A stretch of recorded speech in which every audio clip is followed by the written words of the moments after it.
doctor José Ramón Narváez Hernández. Voy a hacer mención muy breve de Sí. la síntesis de su trayectoria académica.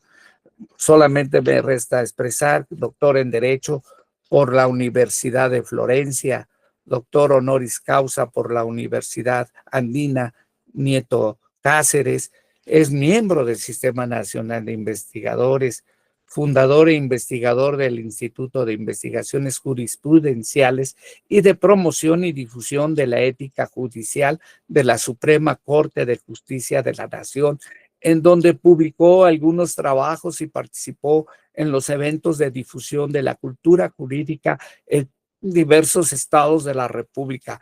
Profesor visitante en universidades de España, Italia, Colombia, Brasil y Perú. Autor de una cantidad elevada de libros, entre otros, La cultura jurídica, ideas e imágenes, el cine como manifestación cultural del derecho, otro modo de argumentar los derechos humanos, el derecho a la paz como condición para el ejercicio del derecho electoral y los jueces en el cine, entre otros trabajos. Tiene capítulos y artículos que se le han publicado en revistas indexadas.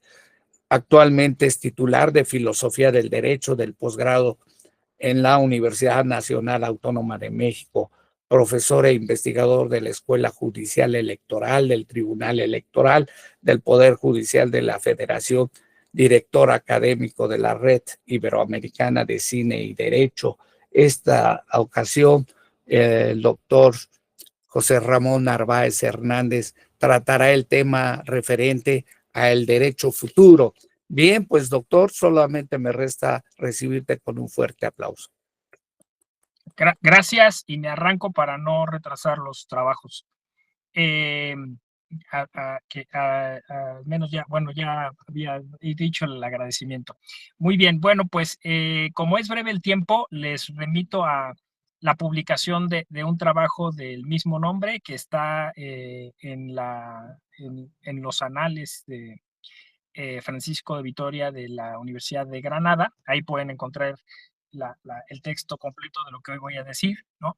Bueno, lo primero comentar que es una categoría jusfilosófica que surge en el posgrado de Derecho de la UNAM y que de alguna forma veníamos ya trabajando con los estudiantes de la maestría y que en algún momento pues salió muy espontánea y que tiene que ver con la idea de pensar el derecho eh, al futuro, o sea, es decir, hacia unos años adelante, y que algunos, bueno, esto lo denominan prospectiva, pero en realidad se puede jugar un poco con este binomio, ¿no? O sea, es decir, el futuro del derecho, pero también el derecho futuro, o sea, pensando cómo podría ser ese derecho, y también de alguna forma se puede también hacer este ejercicio retrospectivo, curiosamente, ¿no? O sea, es decir, desde cuándo empezamos a pensar que el derecho debía tener o no un futuro.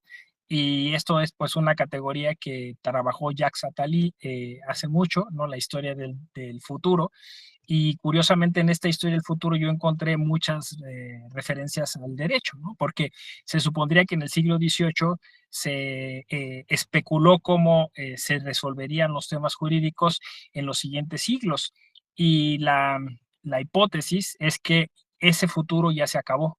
O sea, es decir, que lo que los hombres, porque eran hombres, varones, europeos del siglo XVIII, todos esos que citamos, Locke, Hobbes, Montesquieu, Rousseau, todos esos visualizaron un modelo que ya es el que conocemos, el de la democracia representativa, que crea un estado que crea una infraestructura jurídica y de la cual, bueno, pues los agremiados o las personas que pertenecemos a ese estado, pues tenemos que, aquí el eufemismo, ¿no? O sea, o se nos impone o tenemos que respetar, pero el tema es que ese modelo se agotó porque se supondría que de alguna forma los, los beneficios que esa organización social llamado Estado moderno iba a abarcar, se supondría iban a crecer paulativamente, paulatinamente, y en algún momento pues ya iba a abarcar a todas las personas.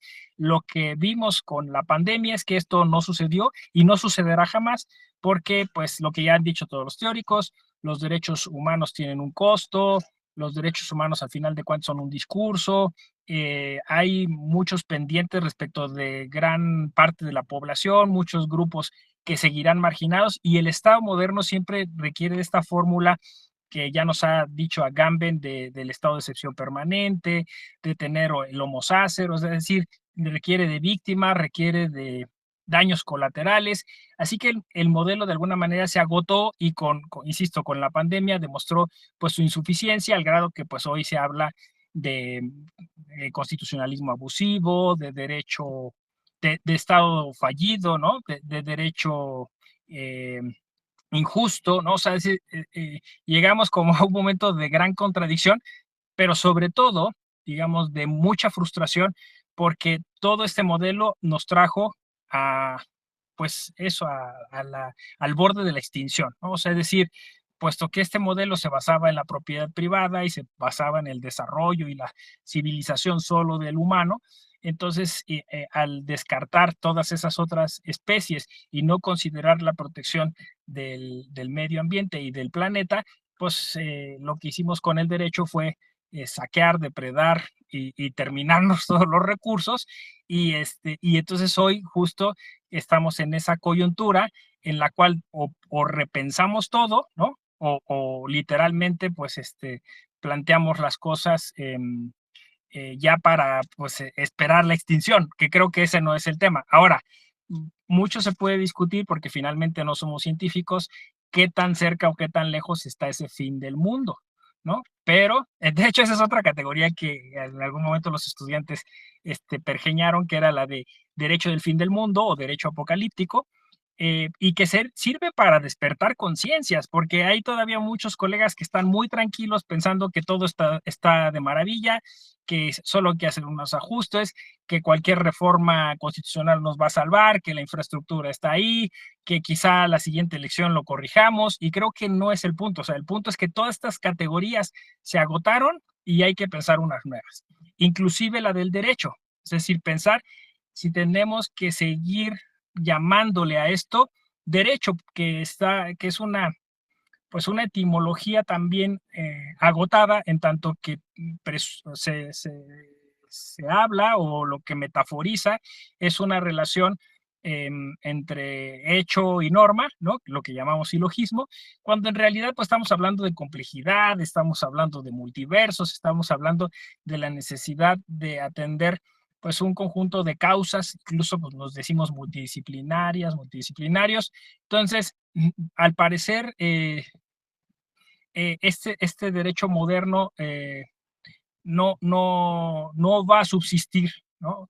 Así que el futuro del derecho quizás sea otra cosa distinta al derecho, y quizá ese futuro suponga otras categorías, suponga otros profesionistas, suponga otras epistemologías, otras hermenéuticas, y creo que eso entonces es un área de oportunidad tremenda para quien se ocupa de estos temas, poder empezar con mucha creatividad a acercarse a los fenómenos sociales para entonces empezarlos a diagramar, empezarlos a volver mapas mentales y tratar de resolverlo de ahí, ¿no? O sea, así que la educación que se basa en la repetición, la educación que se basa en este autoritarismo a ultranza de los estudios jurídicos, en esta idea, pues eso, vertical, ¿no?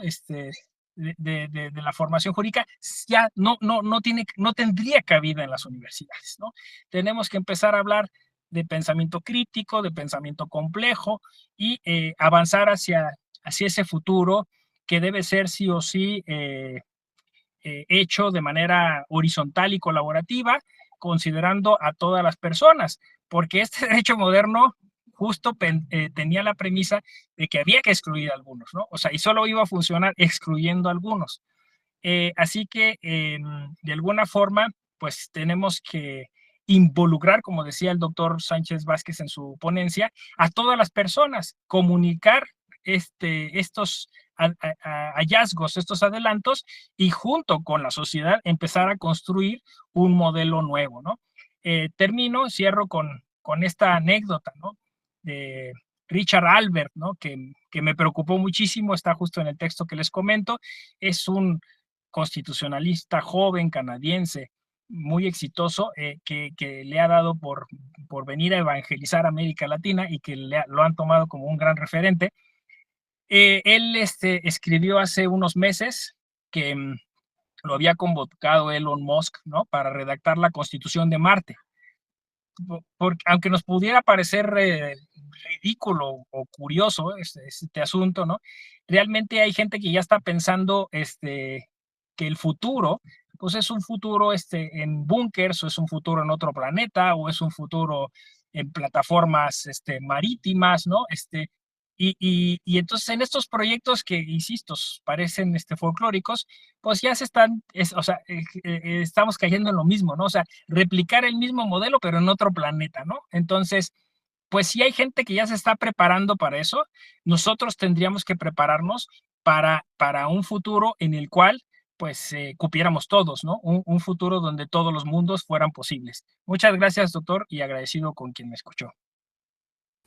Excelente, doctor José Ramón Narváez Hernández, siempre despertando la reflexión.